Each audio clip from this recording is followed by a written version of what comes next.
Hola amigos, buenas tardes, bienvenidos nuevamente a las 4T. Vamos a hablar ahora de la iglesia y la 4T. ¿Ustedes creen, porque hay gentes que dicen que la iglesia está en contra de la 4T?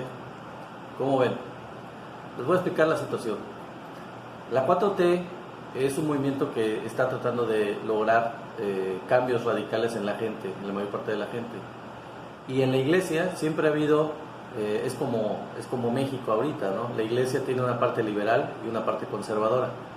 La parte liberal son la gente que siempre en toda la historia de la iglesia ha luchado por los pobres, ha luchado por sus derechos, ha estado con ellos, y hay gente comprometida dentro de la iglesia con los pobres. Pero desafortunadamente en la iglesia también hay grupos de conservadores. Podemos hablar del Opus Dei, podemos hablar de la gente de, por ejemplo, el arzobispo Sandoval Íñiguez de Guadalajara, el ex arzobispo primado de México también, que son gente claramente de derecha y que beneficia a los ricos, a los empresarios y todo eso. Entonces, dentro de ese contexto es muy interesante lo que está pasando, y es peligroso también, porque ya en la historia de México ha habido enfrentamientos muy fuertes motivados por cuestiones religiosas. Y aquí sí es muy importante dejar en claro que nosotros estamos en un país laico, en un país que gracias a Benito Juárez, en donde se separó la iglesia y el Estado, se le restó un gran poder de influencia y de manipulación a la iglesia sobre la gente, sobre mucha gente. Hubo un intento a principios del siglo XX dentro de la iglesia para manipular a la gente en contra del gobierno en lo que se llamó la Guerra Cristera, en donde hubo un enfrentamiento que tuvo muchos saldos desastrosos y al final de cuentas no logró nada, porque la iglesia trataba de retomar un poder que había tenido ancestralmente, que había tenido desde la época de la colonia. Pero no es el caso, no debe de ser el caso. La iglesia debe de limitarse a su función pastoral, su función espiritual, y también, que la tiene, su función de apoyo a las comunidades pobres, su función de apoyo social, que también la tiene, los franciscanos, gente muy comprometida con los pobres dentro de la misma iglesia. Es muy interesante el trabajo que la iglesia ha hecho en México y en el mundo, y sigue haciendo por los pobres. En México particularmente, los dos grandes padres de la patria, Morelos y Hidalgo, eran miembros de la iglesia, eran sacerdotes, y aún así estuvieron en contra de la opresión y estuvieron a causa de en favor de las causas por los pobres o por la liberación de la nación, ¿no? De la gente.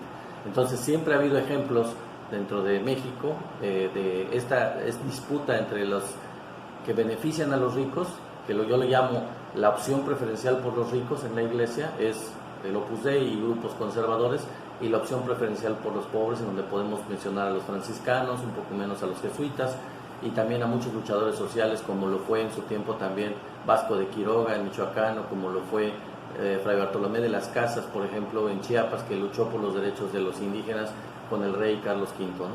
Entonces, algo muy interesante que ahora está viniendo a colación, porque los grupos de conservadores, particularmente Frena, está tratando de llevar toda una serie de cuestiones equivocadas, de nociones completamente erradas contra el presidente, contra la 4T, diciendo de que están en contra del pueblo, diciendo de que son comunistas, cuando eso es una completa falsedad.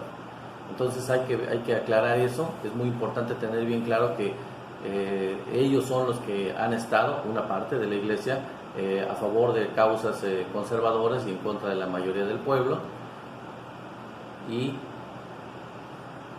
como ven, amigos, fíjense que es muy interesante lo que les estoy contando, porque sucede que ahora el Papa Francisco, que particularmente es una persona, un papa muy atípico comparado con los anteriores, con algunos de los anteriores, claramente ha tenido una posición en favor de los pobres. Ejemplos hay varios, porque cuando él llegó a ser papa, él abrió los espacios del Vaticano para gente pobre, sirvió desayunos a gente pobre de Roma, redujo mucho los gastos del papa, se redujo a una parte muy pequeña y muy austera para vivir dentro del Vaticano. Los gastos que hace y las extravagancias pues ya no son tantas, trata de ser pobre, trata de ser congruente con su austeridad de llamarse Francisco, influenciado por San Francisco de Asís. Y ese papa que está ahora, que tenemos la suerte de que se hace un papa con un poco más liberal, que tiene ideas muy liberales, coincide muy cerca con las ideas de Andrés Manuel López Obrador, de la 4T. Y les voy a decir por qué, porque recientemente el Papa sacó una encíclica que se llama Fratelli Tutti, que son todos hermanos en español, y que básicamente lo que dice es que el neoliberalismo está acabado, que claramente mostró su fracaso al tratar de atender la economía, la sociedad, la política a nivel mundial, y que ha quedado muy rezagado en cuanto a cumplir las demandas que él mismo decía, ¿no? El neoliberalismo, dice él, que como lo dice también Andrés Manuel López Obrador, pugnaba por el hecho de que los beneficios se filtraban desde la parte alta de la pirámide, desde la cima, digamos, económica, hasta las partes bajas, digamos, a las clases bajas. Y eso sabemos, nunca ha ocurrido, nunca ocurrió, y eso lo detalla en su encíclica el Papa Francisco, precisamente que no bajan esos beneficios de la parte de arriba, de la sociedad, de los empresarios, de los grandes ricos, hacia el estratos más pobres de la sociedad, de la población. Entonces ahí ha mostrado su falta de congruencia, su fracaso completo, y él lo ha mencionado ahí. Lo simpático de todo esto es que eso coincide mucho con la crítica tan grande que existe dentro de la 4T, por la 4T y por el presidente Andrés Manuel desde hace muchos años, claramente diciendo que el neoliberalismo está acabado, que está fracasado, que fue una teoría económica que mostró su completa fracaso y su falta de labor por los pobres o por beneficiar a la gran mayoría de la gente, y lo único que hizo fue, y lo dice el Papa Francisco también, enriquecer más a unos cuantos y incrementar las carencias y la pobreza y la desigualdad en la mayoría de la población. ¿Cómo ven, amigos? Esta es la realidad que tenemos. El problema que les decía yo al principio del video es que hay un grupo dentro de los conservadores en México, Frena, que como que no están enterados del Papa. Ellos son católicos, ellos usan los símbolos religiosos, usan a la Virgen de Guadalupe y engañan a la gente de que la 4T es comunista, de que está mal, está en contra de la gente, cuando en realidad creo que no han hablado con el líder espiritual de su religión, que es la religión católica, y que es nada menos que el Papa Francisco. Deberían de leer la encíclica última que acaba de sacar el Papa hace poquito, para que se den cuenta de lo que piensa su líder, el gran líder de la Iglesia Católica, el Papa.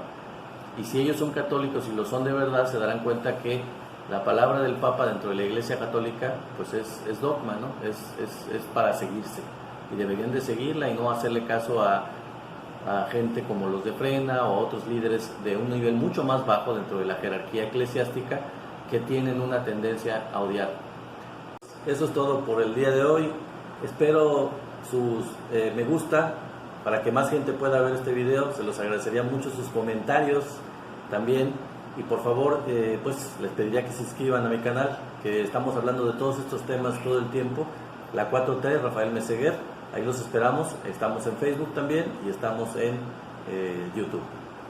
Mucho gusto, muchas gracias, bye.